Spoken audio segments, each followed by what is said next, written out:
जय सिया राम। आजकल के समय में एक बहुत बड़ी समस्या है विवाह का विलंब से होना।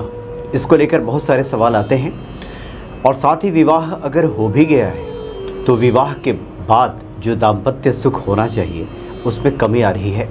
गृह क्लेश की स्थिति काफ़ी बन रही है। बहुत सारे प्रश्न लगातार सामने आ रहे हैं जिसमें ये पूछा जा रहा है कि विवाह को टूटने से बचाने के उपाय बताएं।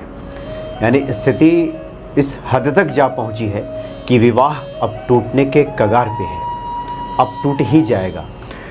कुछ प्रश्न इस प्रकार के हैं कि मामला तो अदालत तक जा पहुंचा है, बात यहाँ तक बिगड़ गई है। अब बात जब यहाँ तक बिगड़ गई है उसके बाद तो ये सब ईश्वर के ही हाथ में है, हनुमान जी के ही हाथ में है। रातों रात चीज़ें बदल जाए ये तो ईश्वर कृपा से ही संभव है।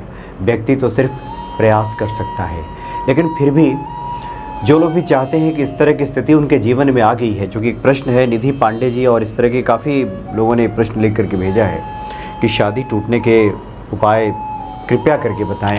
ये बहुत ज़रूरी है कि किसी का घर बच जाए, तो इसके लिए तो ईश्वर की आराधना ही बहुत आवश्यक है। पहले तो आप अपने आचरणों से, अपने क्रियाकलापों से, मेल मिलाप से अगर रहने का आपने प्रयास किया होता और चीज़ों को उस रूप में स्वीकार किया होता, शादी अगर आपकी हो गई है, जो भी स्थिति आपके जीवन में आ रही है, अच्छा या बुरा जो भी, उसके साथ अगर तालमेल बिठाकर चलने का प्रयास किया गया होता तो इस तरह की नौबत नहीं आती। लेकिन कई बार होता है कि व्यक्ति के हाथ में कुछ चीज़ें नहीं होती।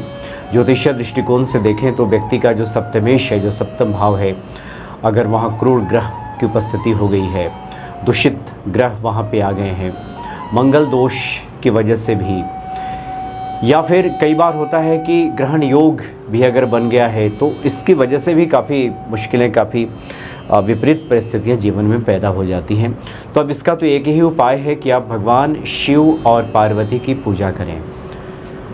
गौरी शंकर रुद्राक्ष आप कहीं से प्राप्त करें, गौरी शंकर रुद्राक्ष, और सोमवार के दिन भगवान शिव के मंदिर में जाकर के गंगा जल से पवित्र करके भगवान शिव पे अर्पित करके और गौरी शंकर रुद्राक्ष अपने गले में धारण करें और भगवान शिव से प्रार्थना करें कि दाम्पत्य जीवन सुखी हो जाए और जो विवाह टूटने के कगार पे बातें पहुंच गई है, वो ये जो परेशानी है, संकट है, ये टल जाए और सुखी दाम्पत्य जीवन के लिए प्रार्थना कीजिए भगवान शिव से। और माता पार्वती को प्रणाम करके उनके चरणों का रज ले करके अपने मांग भरे उससे सिंदूर की तरह अपने माथे पे लगाएं। इससे भी काफ़ी कल्याण होता है। और दूसरी बात यह है कि हथेली पर जो शुक्र पर्वत है, शुक्र की स्थिति अगर ठीक नहीं होती उसके बाद भी दाम्पत्य जीवन ठीक नहीं चलता। तो यहाँ पे अगर शुक्र पर्वत पे चंदन लगाया जाए, चंदन का तिलक किया जाए या चंदन लगाया जाए तो शुक्र की स्थिति मजबूत होती है और इससे भी जो विवाह बाधा आ रही है, दाम्पत्य सुख में कमी आ रही है, उसमें बढ़ोतरी हो जाती है। और तीसरा उपाय यह है कि शुक्रवार को, प्रत्येक शुक्रवार को आप माँ पार्वती के सामने उपस्थित हों। भगवान शिव की तो पूजा करें ही, माँ पार्वती के सामने जाएं और वहाँ पे हरा दाल, यानी हरा जो मूंग है, खरा जो बिल्कुल साबुत मूंग, वो उनको अर्पित कीजिए। जितना संभव हो सके वहाँ पे अर्पित कीजिए। कुछ 1 पाव या आधा किलो, 1 किलो, जैसा भी हो सामर्थ्य आपकी, वहाँ पे अर्पित कीजिए। इससे भी इस तरह की जो अड़चनें, इस तरह की जो परेशानियाँ आती हैं उससे कमी आती है। सोमवार का व्रत रखा जाए और प्रतिदिन भगवान शिव का जलाभिषेक किया जाए, दुग्धाभिषेक किया जाए, उसके बाद जल से उनका अभिषेक किया जाए। तो इससे भी दाम्पत्य सुख में जो कमी आई है, जो दरार पैदा हो गई है रिश्तों में, ये दूर होता है और सब अच्छा हो जाता है। चूँकि भगवान शिव और माँ पार्वती की कृपा हो जाए तो उन जैसा दाम्पत्य की प्रार्थना अगर उनसे की जाए तो जो भी परेशानियाँ जीवन में आ रही है तो वो सब दूर हो जाती हैं। लेकिन इसके लिए धैर्य धारण करने की आवश्यकता है। अगर बात बहुत पहले से बिगड़ी चली आ रही है तो ये रातों रात तो चीज़ें संभलेगी नहीं। इसलिए थोड़े धीरज के साथ धैर्य धारण करके आप ये उपाय कीजिए और साथ में मन में पूर्ण विश्वास रखिए कि दाम्पत्य जीवन में सुधार आएगा। और जिन महिला भक्तों ने इस तरह के प्रश्न लिख करके भेजा है, उन्हें चाहिए कि इस दाम्पत्य की डोर टूटे ना, उसको बचाए रखने के लिए स्वयं भी प्रयासरत हों।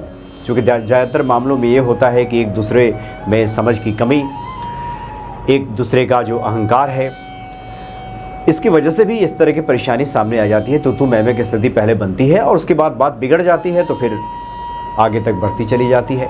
कोई किसी से कमतर खुद को साबित नहीं करना चाहता, तो नतीजा ये होता है कि विवाह टूटने की कगार पे आ जाती है। बहुत सारे जो पुरुष भक्त हैं वो भी इस तरह की बातें लिखते हैं, आरोप महिलाओं पे लगाए जाते हैं। जो महिला भक्त हैं वो पुरुषों पे आरोप लगाती हैं कि उनके पति ही इस प्रकार से। अब हैं तो हैं, जैसे शादी हो गई है तो फैसला तो करना होगा कि क्या करना है। अगर रहना है साथ में, अगर तालमेल बिठा करके रहना है, तो फिर उसके लिए तो प्रयासरत रहना होगा, जिसके लिए ईश्वर से मदद मांगनी होगी और साथ में अपने आचरणों को भी ठीक करना होगा। हम एक और महत्वपूर्ण बात बताएं कि हमने यहाँ तक देखा है कि स्त्री या पुरुष किसी का सप्तमेश सप्तम भाव में कितने भी क्रूर ग्रह बैठे हों, पापी ग्रह बैठे हों, खराब प्रभाव दे रहे हों, लेकिन व्यक्ति के हाथ में भी बहुत कुछ है। वो चाहे तो अपने सद आचरण से, एक दूसरे के साथ मेल मिलाप से अपने जीवन को सही बना सकता है। ज्योतिषीय उपाय जो बताए जाते हैं वो तो सिर्फ एक संकेत मात्र होता है कि ये स्थिति है, इससे आप संभल करके रहिए, सावधान रहिए।